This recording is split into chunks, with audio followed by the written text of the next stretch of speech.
Hey, what is going on, everyone? It is Ulysses back again. It is Tuesday morning. I tried to shoot this video twice yesterday, and I don't know, my phone was acting very strange, and the camera kept freezing. So we're gonna try this again.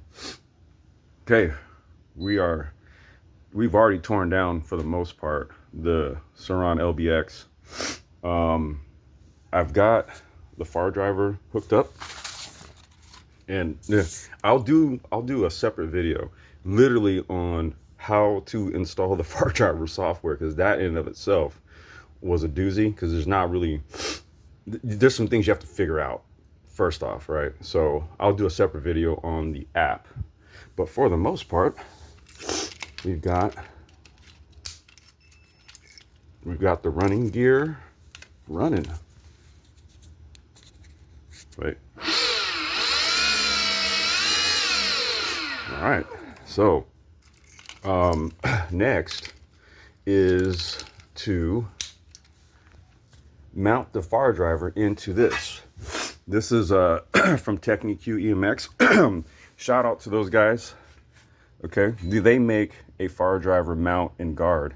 It's so the controller mounts right there. Those are the brackets, and then this is the guard, and then it just goes right there on the front. This is a really dope piece of kit right here. Okay. Really well cut, laser etched. Okay, really good.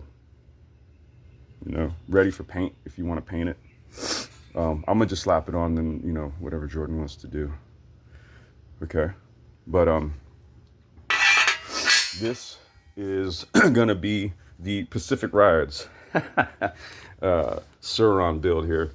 I guess I'll go over some of this stuff here. With the Surron motor on the setup. Oh, and I also got to shout out Voltron Watts for coming through with the kit, right?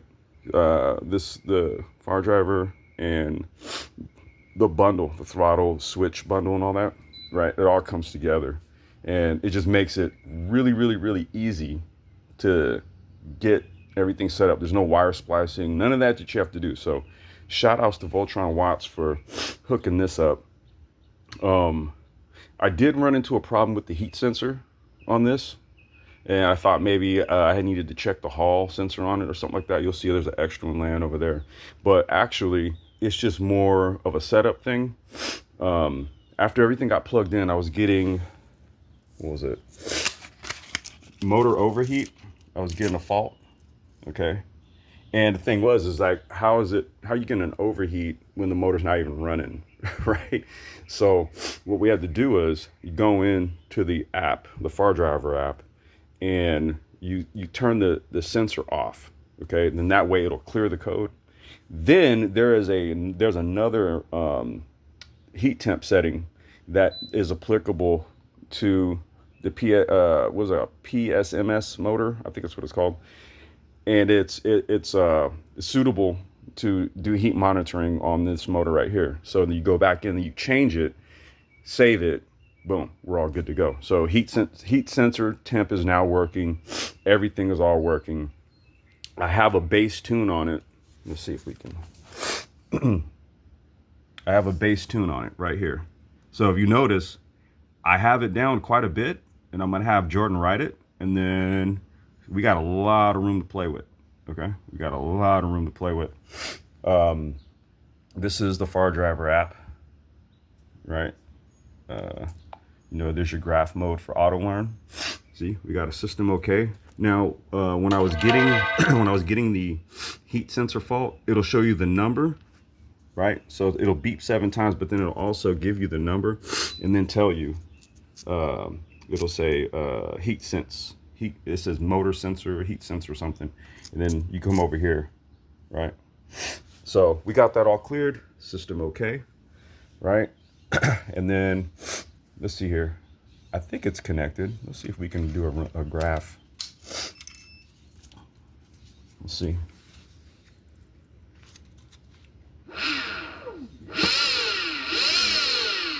Maybe it's not connected. I'm not sure. But this will also give you your graphs and everything on your curves. So Yeah, this is the Fardriver app, and like I said, I'll do a separate video just on how to install this, because it is a bit of a doozy, especially if you're not really kind of like tech oriented. You have to go to the Fardriver. If you have Apple, you can just go to the Apple store and then just get the app. If you have Android, you have to go to the website, download it, and then you have to install it as an APK. And when you download it, it's going to be a .bin file, and you have to change it from .bin to .apk. Then you can tap it and run the install. Okay. I guess I can just go ahead and tell you guys right now. I don't know if it needs a separate video. The other thing you need to do is you have to go into your settings, and you have to, nope, not notifications, apps. Okay, and then like your apps right here, right? Recently opened apps. So you go here. Then what you want to do is go down, and you have to, permissions, there you go. Permissions. You have to have Bluetooth, GPS, and I forgot one other permission. Okay. You have to have those permissions available so that this can connect to this, right? That's what you need to do. So there's some stuff you kind of have to just sort through with the app to get that on there first, to get this to start talking to this. Okay. These are just the tables or the parameters for each model. Now this is a 72680, which is essentially, it's between these two right here. This is a 72490, 72800. I have the 72680, but it's essentially a 668. So I don't know, they didn't put this. It's probably one of these. It's like the same model. But there's plenty of documentation that goes with this, and then this is the tune-up guide from, or the setup guide from Voltron. Right, I had taken my initial notes. The other thing you'll notice too is that they did update the app, so the parameters, they don't quite look like this. The page doesn't look like this anymore. It looks a little bit different. Let's see. So base parameters, right? You see how it used to look like this, and now it just simply looks like this. So what they did was, it's even easier actually to set up, because you only have to put those three in, and then you do the auto learn, and then it learns everything else, and then you go back in and start changing things depending on what it is that you want. All right, and with the Surron LBX, pardon my chicken scratch, right, it has 5 pole pairs, max line current 60 amps, maximum RPM 5500. I've heard you can go more than it. Basically, that's like you can go more, but 5500 is basically, your motor's not going to demagnetize itself. Okay. So anything over like maybe say like 6,000 RPM, that's when you can, have a motor failure. But if we're going to keep it, there's a lot of tuning that can be done within this, right? You guys saw. So we're going to keep it safe for right now. I'm trying to think if there's anything else, man. Yeah, I tried to do this video like 2-3 times. I don't know what the hell was going on. But basically what's about to happen now, I'm waiting for a bolt kit. There's a couple of bolts missing. When it was brought in, it was kind of torn down already, and there was a couple bolts missing. So I bought an entire bolt kit, and then I'll just give the rest of the kit to Jordan, and then if he ever has anything missing, he can just use bolts from that. These are the exact bolts for the entire bike. Okay, it's a whole box, and it's every bolt. So I'm waiting for that to come in today, and then we can have a fully assembled Surron with the Fardriver 72680 and the Techic-Q EMX controller mount and guard. This is some sexy shit. I like this, man. I'm gonna hit these dudes up, bro. This is some damn good stuff, man. Shout out to these guys.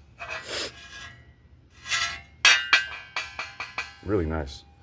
All right, you guys. I'll give you guys an update as I get off into this, because all of that stuff on the handlebar, that has to come off. The whole old harness has to come out, and then I'm gonna clean it.